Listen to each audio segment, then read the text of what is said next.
Good morning students. इस video में हम फिज़िकल एजुकेशन और योगा के बारे में देखेंगे जो कि हमारा क्लास 11-12 और साथ ही साथ हमारे को करिकुलर और स्किल डेवलपमेंट दोनों के लिए बहुत ही इंपॉर्टेंट टॉपिक है।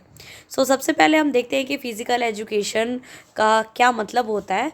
तो फिज़िकल एजुकेशन जनरली दो शब्दों से मिलकर के बना है, फिज़िकल और एजुकेशन।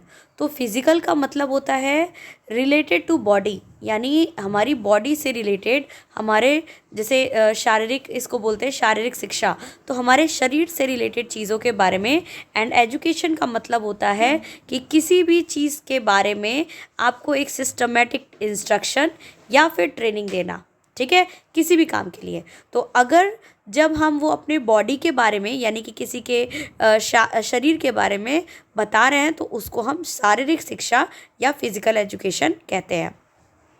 फिज़िकल एजुकेशन क्यों आज के टाइम पे स्टूडेंट्स के लिए बहुत इम्पॉर्टेंट हो गया है और क्यों इसको दिया जाता है, तो इसका जो एम है वो ये है कि ओवरऑल इंडिविजुअल का डेवलपमेंट करना है, ठीक है। फिज़िकल एक्टिविटीज़ अगर आप करते हैं, फिज़िकल एक्सरसाइज आप करते हैं, तो आपका ये ओवरऑल हेल्थ डेवलपमेंट के लिए है।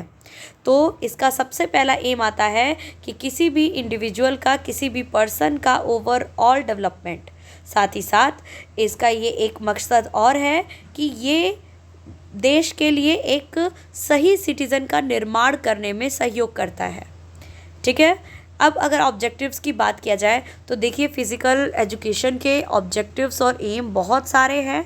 तो इसमें अगर हम वन बाय वन करके देखें तो इसमें सबसे पहला आता है हमारा फिज़िकल डेवलपमेंट। अगर आप एक्सरसाइज करते हैं, अगर आप खेलते कूदते हैं, तो आपका ओवरऑल डेवलपमेंट फिज़िक्स का डेवलपमेंट बहुत बेहतर तरीके से होता है। फॉर एग्ज़ाम्पल अगर हम देखें तो आज से 10 साल पहले बच्चे शाम को खेलते थे और मतलब बाहर खेलने वाला काम ज़्यादा करते थे, ठीक। तो वो बच्चे जो हैं वो फिज़िकली फिट रहते थे, उनसे कितना भी आप काम करवा लो उनके अंदर मतलब है ताकत। बट आज के जनरेशन के जो बच्चे हैं वो बच्चे क्या कर रहे हैं, ज़्यादातर टाइम वो लोग मोबाइल में वीडियो गेम्स खेलते हैं। तो उनकी कहीं ना कहीं फ़िज़िकल एक्टिविटीज़ तो रुक गई है, तो उनका फ़िज़िकल डेवलपमेंट नहीं हो पा रहा है। कई बार माइंड का भी डेवलपमेंट नहीं हो पाता है, मतलब। और जितना भी मतलब आप लोग खुद सोचिए कि आप लोगों की जो जनरेशन थी फिर भी बाहर आप लोगों ने खेला है, लेकिन अभी जो आने वाली जनरेशन है वो क्या कर रही है, वो केवल मोबाइल गेम्स को ज़्यादा प्रायोरिटी दे रही है, ठीक है। तो वो इतना हार्ड एंड टफ नहीं हो सकते हैं, उनकी इम्यूनिटी वीक हो जाती है, ये सारी चीज़ें। मेंटल डेवलपमेंट, तो मानसिक तौर पर भी विकास होता है अगर आप खेलेंगे कूदेंगे, ठीक है। सोशल डेवलपमेंट, तो और emotional development and neuromuscular development, ये सारे उद्देश्य हैं फिज़िकल एजुकेशन से अचीव करने के लिए। अब वन बाय वन करके इसको डिटेल में समझते हैं। फिज़िकल डेवलपमेंट ये सबसे इम्पॉर्टेंट चीज़ होता है, क्योंकि सबसे पहले अगर आप किसी के सामने अपने आप को रिप्रेजेंट करते हैं तो वहाँ पर आप अपनी पर्सनैलिटी को रिप्रेजेंट करते हैं। देखिए, पर्सनैलिटी दो चीज़ें हो गई, एक तो जो आपको गॉड गिफ्टेड है, ठीक है।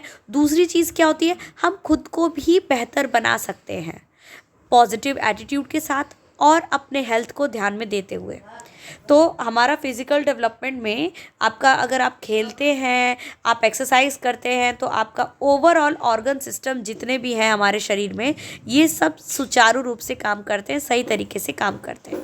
जितना भी है, डाइजेस्टिव सिस्टम सही रहेगा, नर्वस सिस्टम सही रहेगा, मस्कुलर सिस्टम सही रहेगा, सर्कुलेटरी, जितने भी तंत्र हैं हमारे बॉडी के अंदर में, वो सारे कुछ सही रहता है।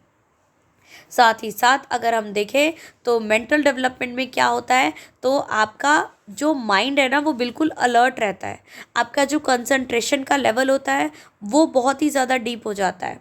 साथ ही साथ आप बहुत ही मतलब सोचने समझने की शक्ति जो है वो इन्हेंस हो रही है, बढ़ रही है, इंक्रीज़ हो रही है, ठीक है। साथ ही साथ फिज़िकल एजुकेशन एक और काम करता है, टीम वर्क का काम करता है।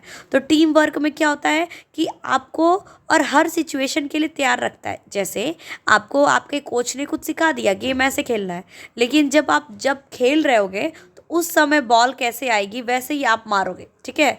तो वो आपके माइंड को भी अलर्ट कर रहा है, साथ ही साथ सिचुएशन को कैसे फेस करना है हमको गेम्स ये भी सिखाता है। नेक्स्ट है सोशल डेवलपमेंट। तो सोशल डेवलपमेंट का मतलब होता है कि जो फिजिकल एजुकेशन है ना, टीम वर्क के साथ साथ लीडरशिप क्वालिटी भी हर इंडिविजुअल में ग्रो अप करता है। साथ ही साथ अगर हम देखें तो जो प्लेयर्स होते हैं वो डिफरेंट कल्चर और प्लेस से आने के बाद भी एक साथ आपस में प्यार से रहते हैं, समझते हैं। एग्जाम्पल आप लोग देखिए, अभी आईपीएल चल रहा है तो यहाँ पर देखिए बहुत सारे जो प्लेयर्स हैं वो आउटसाइडर हैं, फॉरेन कंट्री से हैं, बट आप लोग बहुत सारे ऐड में देखिए उनको बहुत ही मतलब इंडियन कल्चर को अडॉप्ट करके शो करते हैं, या सबका मिलना जुलना है, सब आपस में खेल रहे हैं। तो इसमें मतलब एक होता है ना कि ब्रदरहुड वाली चीज़ भावना बढ़ती है। साथ ही साथ लोगों के अंदर कॉपरेशन करने की, मतलब एक दूसरे को साथ देने की, एक दूसरे के लिए सहानुभूति देने की, और एक दूसरे का मेहनत को भी समझने का, सब कुछ लोग सीखते हैं इसमें। ठीक है, तो ये ओवरऑल सोशल डेवलपमेंट है। नेक्स्ट है न्यूरोमस्कुलर कोऑर्डिनेशन। इसमें क्या होता है ना कि जब हम खेलते हैं या जब हम कोई एक्सरसाइज करते हैं तो उस समय हमारी बॉडी और माइंड दोनों एक साथ सामंजस्य बैठा करके काम करते हैं। मतलब आपको केवल स्पोर्ट्स खेलने से आपका नर्वस सिस्टम और मस्कुलर सिस्टम दोनों में बहुत अच्छा रिलेशनशिप बैठता है। ठीक है, खेलेगा इंडिया तभी तो बढ़ेगा इंडिया, है ना। तो एक्यूरेसी और smooth function of the body, मतलब बॉडी की पूरी एक्यूरेसी, और जो भी फंक्शन आप करेंगे तो दिल और दिमाग जब दोनों एक साथ मिल करके काम करेगा, शरीर भी करेगा, तो बहुत अच्छा अचीवमेंट होता है। इमोशनल डेवलपमेंट की अगर हम बात करें तो इमोशन हर इंडिविजुअल के लिए ज़रूरी है, बट एक्सेस ऑफ इमोशन जो है वो ख़राब हो जाता है।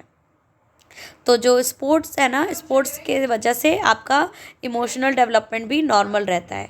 ना बहुत ज़्यादा डर लगता है, ना बहुत ज़्यादा खुशी होती है, ना बहुत गुस्सा आता है, और ना ही बहुत ज़्यादा आश्चर्य होता है।